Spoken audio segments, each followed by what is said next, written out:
हाँ, तो मेरे भाइयों आज हम बात करने वाले हैं बाबा साहब भीमराव अंबेडकर जी के बारे में कि हमारे लिए आप पहले हैं बाबा भीमराव अंबेडकर जी या दुनिया के देवी देवता पहले हैं या पीर पैगंबर पहले है या ईश्वर पहले है या फिर जो है खुदा पहले है। और कौन सी किताब हमारे लिए भगवत गीता जी पहले है, कौन और या दुनिया का कौन सा ग्रंथ हमारे लिए सबसे पहले है, कुरान पहले है या बाकी दुनिया की बाइबल जितनी भी हदीस किताबें है, कौन सी हमारे लिए सबसे पहले है और क्या चीज हमारे लिए सबसे जरूरी है और क्या हमारे लिए पहले है। तो मेरे भाइयों हम बात करने वाले हैं सबसे पहले ये कि हमारे लिए कौन से देवी देवता, कौन से भगवान, कौन से पीर फकीर पैगंबर औलिया, कौन हमारे लिए सबसे पहले हैं। पहले हम इस चीज के बारे में बात करने वाले हैं, तो हमें यहां से चलना पड़ेगा, है ना। जहां हम रुके हुए हैं यहां से हम चलना पड़ेगा। तो जब हम यहाँ जो है हम रुके हुए हैं, अब हम जब यहां से चलते हैं, हम पीछे को चलते हैं कि हमारे लिए कौन पहले है। तो चल के देख लो,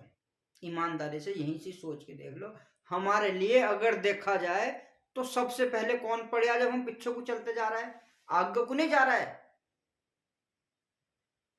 आगे की बात करेंगे भी, फिलहाल हिस्से पीछे को चल के देखो कौन है। बाबा भीमराव अंबेडकर साहब जी। इनके बाद अभी तक कोई देवी देवता नहीं आए, कोई पीर फकीर ऐसे नहीं आए, कोई औलिया नहीं आए, कोई पैगंबर नहीं आए, कोई भगवान ऐसे नहीं आए। इनके बाद देखा जाए तो पहले कौन हुआ, ये हुआ। तुम पीछे को हट के देख लो, पहले आप पढ़ रहा है, उसके बाद ये सब होते चले गए पीछे तक। सभी देवी देवता, जितने भी पैगंबर, जितने भी जो भी कुछ है, जिन्हें भी हम मानने वाले दुनिया के, सब होते चले गए पीछे को। इसी प्रकार से अगर देखी जाए तो इसी प्रकार से जो है, अगर ग्रंथों में जितने भी पवित्र ग्रंथ है ये अगर देखा जाए तो हमारे लिए कहीं ना कहीं सबसे पहले यही है, संविधान ही है। क्योंकि सबसे पहले यही पड़ गया। तुम यहां से पीछे चल के देख लो, आराम से यहीं से पीछे को हटते चलो कि पहले क्या है। पीछे को चलो तो सही, सीधे चलो, पीछे को चलना भी सीधा है। पीछे हटके तो देखो पीछे को कि हमारे लिए क्या है, हम चल के देखो सबसे पहले क्या है, दुनिया कहां से बन के आई। पीछे को चलो ना, देश कहां से चल के आ रहा है, स्टार्टिंग से चल के देखो, शुरू। अब तो हम शुरू में पीछे नहीं जा सकते ना कि जहां से चल के, फिलहाल तो हम जहां खड़े हैं हिस्से में जाना पड़ेगा। तो पहले हमारे लिए इस टाइम, उस टाइम नहीं कह रहा था जब से संविधान नहीं बना, तो वो तो जब पहुंच जाएंगे अगर हम पहले स्टार्टिंग करेंगे कि पहले क्या है। अब इस टाइम के हिसाब से है बात, अब की हो रही। तो अब इस टाइम सबसे पहले हमारे लिए बाबा भीमराव अंबेडकर साहब जी का जो है संविधान है, वो हमारे सर आंखों पे नमन है। एक बार नहीं, करोड़ों बार, खरबों बार नमन है, क्योंकि वो हमारे लिए जो है सबसे पहले है, सबसे प्रथम है। बाकी हमारे लिए आपके बाद प्रेम भाव मन में सबके लिए है, किसी चीज के लिए कम नहीं है। क्योंकि जितना हम जिसे मानेंगे उतना हमारा ही फायदा, हम सबका फायदा है। हम किसी को अपमान नहीं कर रहा है, किसी भी पवित्र ग्रंथ का हम अपमान नहीं कर रहा है। लेकिन अगर देखा जाए, कोई भी खुदा, कोई भी भगवान, कोई भी गॉड ये नहीं कहता कि तुम पहले मेरा नाम लो, कोई नहीं कहता। क्योंकि उनकी खुशी अगर देखा जाए कहीं ना कहीं हम सबकी खुशी में ही उनकी खुशी है। अगर हम किसी चीज में भगवान ईश्वर की खुशी पहले देखते हैं, अल्लाह की खुशी, किसी गॉड की खुशी, किसी खुदा की खुशी, तो उन्हें कहीं ना कहीं इस बात का दुख होता है कि मैं इतना पावरफुल हूं, तुम किस वजह से, मुझे किसी चीज की कमी नहीं है, तुम मेरा नाम क्यों ले रहे हो? तुम्हारी तारीफ करने से मैं बड़ा नहीं हो जाने का, तुम्हारी तारीफ करने से मैं छोटा नहीं हो जाने का, तुम तारीफ नहीं करने का तो तुम दूसरे ने जो तुम्हारे लिए काम करा, तुम्हारे लिए मेहनत करी, उसका हक, अगर उसका हक तुम उसे नहीं दे पाएंगे तो मैं अपनी चीज को क्या मुंह दिखाऊंगा? वो भी तो उसे हक देना चाहेगा जिसने मेहनत करी, जिसकी सोच है, जो काम करके लिए समाज के गया, जिसने जो है काम करा है, देखा, तो ईश्वर उसे भी तो उसके कर्म का फल देगा, उसे भी तो उसे मुंह दिखाने लायक छोड़ दो। तो इसलिए कोई ईश्वर, कोई खुदा ये नहीं चाहता कि तुम मेरी किताब सबसे पहले नाम लो। अच्छे काम को देखते हुए, जो तुम्हारे जो है हर तरीके से जो है रक्षा सुरक्षा जो तुम्हारे लिए काम करी है, वो तुम्हारे लिए सबसे ज्यादा अच्छा है। अब अच्छा बात करने वाले थे हम कि बाद में जो है अब हम आगे को अगर चलने लगे जहां है, अभी हम पीछे को चल के देखा, अगर हम आगे को चल के देखते हैं अपने भविष्य के लिए कि हमारे लिए जो है खुदा ईश्वर अल्लाह गॉड पहले हैं, कि श्री बाबा भीमराव अंबेडकर जी पहले है, कि हमारे लिए भगवत गीता जी और पवित्र ग्रंथ जितने भी हो गए, कुरान हदीस जितनी भी होती चलेगी, हमारे लिए ये पहले है। अगर आगे को हम चले तो आगे को भी पहले आप ही है, क्योंकि जब भी कोई कानून किसी प्रकार का खतरे में पड़ रहा है, तो कोई भी आदमी हो, कोई कानून हो, कोई रीति रिवाज हो, किसी प्रकार से देश पे कोई भी खतरा मंडराता हो, संविधान रोक देता है। संविधान उसकी करने वाले हम हैं, लेकिन संविधान उसकी हिफाजत करता है, संविधान उसे बचाता है, संविधान हर जुर्म करने से बचाता है। संविधान बोलता है हर किसी का अधिकार हर किसी को मिलना चाहिए, और हर किसी चीज की रक्षा सुरक्षा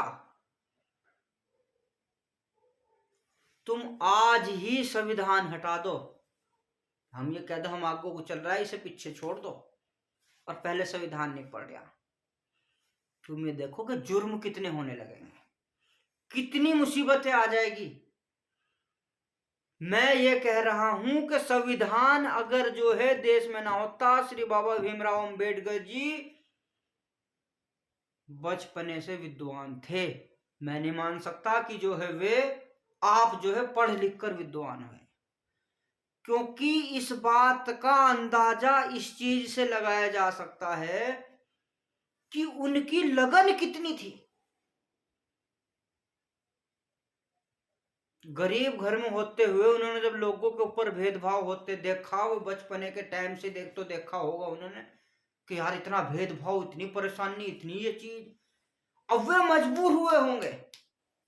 जब मजबूर हुए होंगे वो कहाँ मजबूर हुए होंगे कि यार ये दुनिया मानने वाली नहीं है, ये चीज ये सबूत मांगेगी, ये जो है कहेगी कि तुम किस हिसाब से बोल रहे हो, कोई सुनने का नहीं। और आने वाली पीढ़ी भी, आने वाली जनता भी मानने की नहीं, क्योंकि दिन पर दिन ये पढ़ाई बढ़ती जाएगी, कहेंगे कि हाँ क्या पढ़े लिखे तो हम कैसा मान लें। आपकी वो लगन सोचते हुए कि डिग्री टॉपर पाना, टॉप बनना, डिग्री इकट्ठी करनी, कितनी मुसीबतें झेल के कॉलेजों के बाहर, स्कूलों के बाहर खड़े होकर किस तरीके से पढ़ा, वो लगन बताती है कि आप बचपने से ही विद्वान रहे होंगे, जो इतनी सोच इतनी लगन उन्होंने जान अड़ा दी हम सबके भविष्य के लिए, देश के भविष्य के लिए, देश की जनता के लिए, पूरी दुनिया को ख्याल में रखते हुए, पूरी दुनिया का ख्याल करते हुए, पूरी दुनिया का ध्यान रखते हुए कि किस समय अगर कोई चीज कानून बदलने लगे, कोई अधिकार बदलने लगे, किसी का हक मारा जाने लगा, तो कब किस समय को उसे कैसे बचाया जा सकता है, कब तक दुनिया चलेगी, किस हिसाब से, अगर आगे कभी कोई बदलाव संविधान में होने लगा तो किस प्रकार से क्या होगा, सारे फैसलों को सामने नजर रखते हुए कि इस चीज से जनता में सुधार आ जाएगा। बाकी अगर आगे को कोई संविधान अगर और लागू होने लगा है, संविधान और आने लगा कोई दूसरा या बड़ा होने लगा,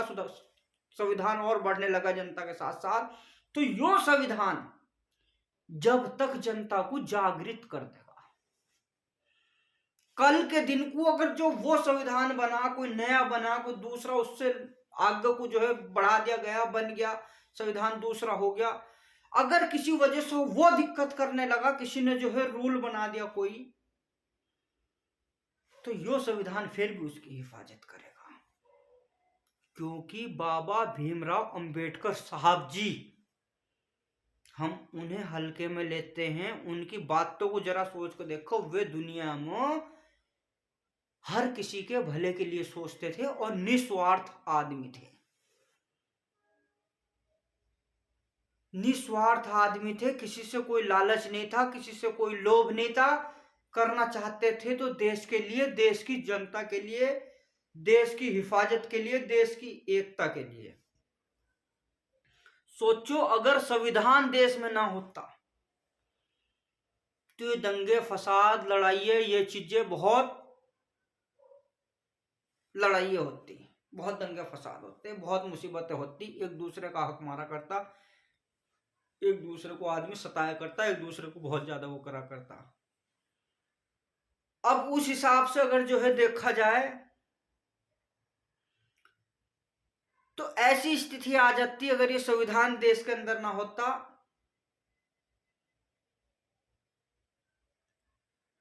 तो ये हो सकता शायद जो है हिंदू मुसलमान वाली बात पर भी जो है ज्यादा आ जाता, और जो है हो सकता फिर हिंदुस्तान के अंदर जो है अगर संविधान ना होता तो मुसलमान भी ना रहता। जहां तक मुझे लगता है अगर संविधान ना होता तो मुसलमान ना रहता और लड़ाई रपड़े ज्यादा होते, हिस्सा जो है इन्हें भी जो है निकाल दिया जाता, क्योंकि मुसलमान भी जो है आज तक के मुझे लगता है कि संविधान को नहीं मानते थे, नहीं जानते थे, लेकिन अब जो है मुझे लगता है कि काफी हद तक मेरे हमारे मुसलमान भाई काफी सुधर गए और अब काफी अच्छे अच्छे मुसलमान है, ऐसा नहीं है, भले ही नहीं मानते थे लेकिन अच्छे थे, फिर भी मुसलमान सारे एक से नहीं थे। लेकिन अब जो है लोगों के दिलों में अगर कुरान से अलग किसी किताब की ताकत मन में पैदा हुई, इंसानियत जागी है, तो वो संविधान के हिलने से कहीं ना कहीं इंसानियत जाग गई, एक प्यार मोहब्बत दूसरी किताब के प्रति मन में संविधान को लेकर हर किसी आदमी की जान बचाने के लिए अड़ जाता संविधान। यानी कि अभी देखा अगर जाए किसी भी प्रकार से तुम देख लो, किसी पर भी कोई आपत्ति, देश में मुसीबत कोई आ जाती है तो किस चीज की वजह से बचता है आदमी, संविधान की आड़ बचा के ले जाती है।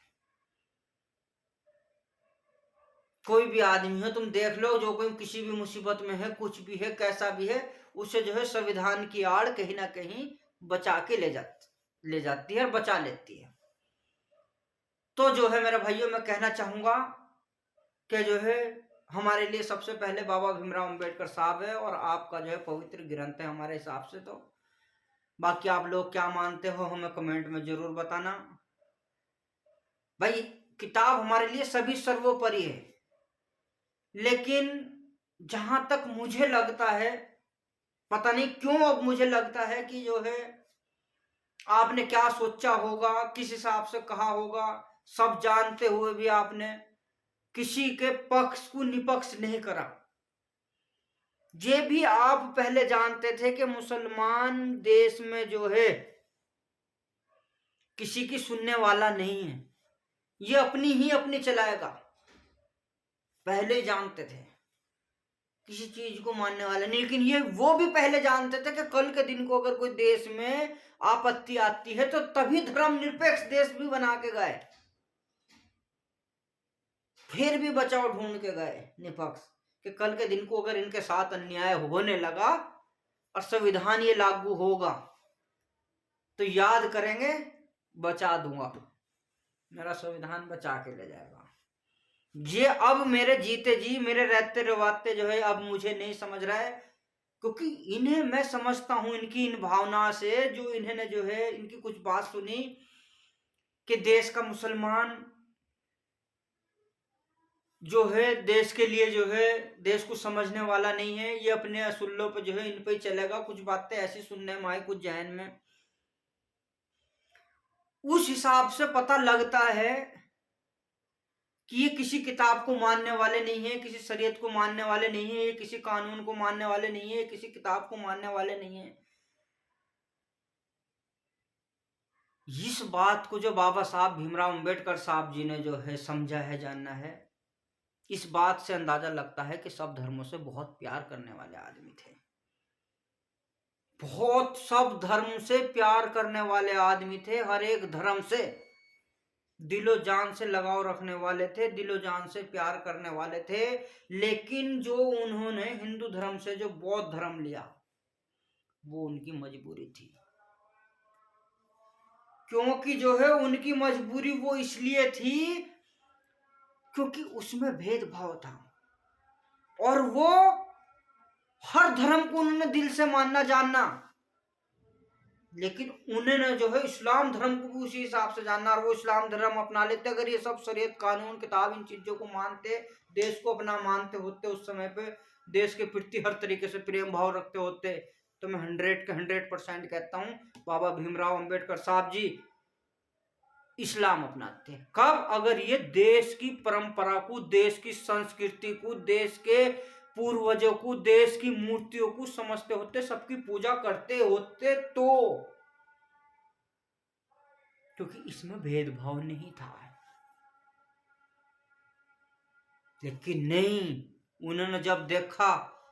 कि ये तो जो है देश के सभी का अपमान करते जा रहा है, तो सिर्फ एक ही के पीछे भागे जा रहा है, इनके हिसाब से तो सबका अपमान हो रहा है, तो बहुत गलत कर रहा है। भले ही इनमें जो है भेदभाव नहीं है, लेकिन ये तो यही भेदभाव बहुत है कि जो देश की जनता को देश के नहीं समझ रही, हालांकि जो धर्म हमारे देश का नहीं है उसके पीछे भाग रहा है। तो पहले देश है, समझने की बात है, वो देश से बाहर नहीं गया। उन्होंने कहा नहीं, जो बाहर का है, बाहर के आदमी है, बाहर की चीज है, तो अगर देखा जाए कहीं ना कहीं देश के हित में रहे, देश का धर्म है, जैसा भी है देश में दायरे में रहे, उसमें चले जाते हैं। मैं 100% कह रहा हूं, क्योंकि इसमें भेदभाव नहीं था। भेदभाव की ही वजह से उन्होंने धर्म बदला, क्योंकि भेदभाव ना होता सनातन में, ऊंच नीच जाति ये चीजें ना होती तो धर्म नहीं बदल सके थे। ये चीजें तो उनके दिल पर ठेस लगी हुई थी, जब भी तो उनकी डिग्री, जब भेदभाव को देख के तो जो हो उनके जो है कोई चरपाई पर बैठ रहा, कोई नीचे बैठ रहा है, कोई खड़ा, तो सब भेदभाव उन्होंने देखा होगा। ये चीजें तो उनको लगी होगी मन में। आप पहले से कहने थे कि हाँ कुछ ना कुछ हम पर रखने वाले आदमी थे कि कुछ ना कुछ करके दिखाना। इतना कुछ समझने के बाद भी मुसलमानों के बारे में कि ये हमारे देश का धर्म नहीं है जो इसे मान रहे हैं ये, और एक ही इस पे ये अड़े हुए हैं। एकता तो है, ऊंच नीच तो नहीं है, लेकिन किसी और के बारे में इसके प्रति बिल्कुल भी कुछ नहीं है, जो कि देश का माहौल दिन पर दिन बिगाड़ेगा, शांति भंग करेगा देश की। लेकिन फिर भी उन्हें उम्मीद थी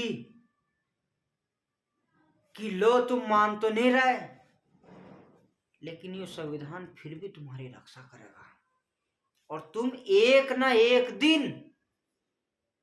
इस संविधान को मान लोगे, कहोगे कि हाँ कोई आदमी था जो कि हमारा हक, हमारी मुसीबत में हमारे काम आया। जब मेरे लिखी हुई बात को जब आप मुझे समझोगे तो कम से कम तब तो तुम्हारे दिमाग में कुछ आएगी, तभी समझ लेना कि सुबह का भुल्ला अगर शाम को वापस आ गया तो उसे भुल्ला नहीं कहते। तो इन चीजों की भविष्यवाणी, इन चीजों की नॉलेज, जहां तक मुझे लगता है हमारे बाबा श्री भीमराव अंबेडकर जी पहले ही परख चुके थे, समझ चुके थे कि किन किन जगह को देश में कहां से लेकर किन किन जगह को परेशानी आ सकती है। उनकी हिफाजत के लिए, उनकी रक्षा के लिए, उनके सुरक्षा के लिए, माँ बहनों की रक्षा के लिए, सुरक्षा के लिए, माँ बहनों की इज्जत के लिए, माँ बहनों के हक के लिए, अधिकार के लिए, कारोबार के लिए, बराबरी के लिए, ऊंच नीच के लिए, हर प्रकार से हर किसी की हक दिलाना, हर किसी की इज्जत दिलानी, हर प्रकार से जो सुरक्षा रक्षा कर रही है देश की हमारी। जहां भी कोई मुसीबत में आता है तो उसे कहीं ना कहीं किसी ना किसी तरीके से संविधान की आड़ में वो बच जाता है। तो मेरे भाइयों, वो थे हमारा बाबा भीमराव अंबेडकर साहब जी। अब आप मुझे बताना कि हमारे लिए पहले क्या है, सोच समझने की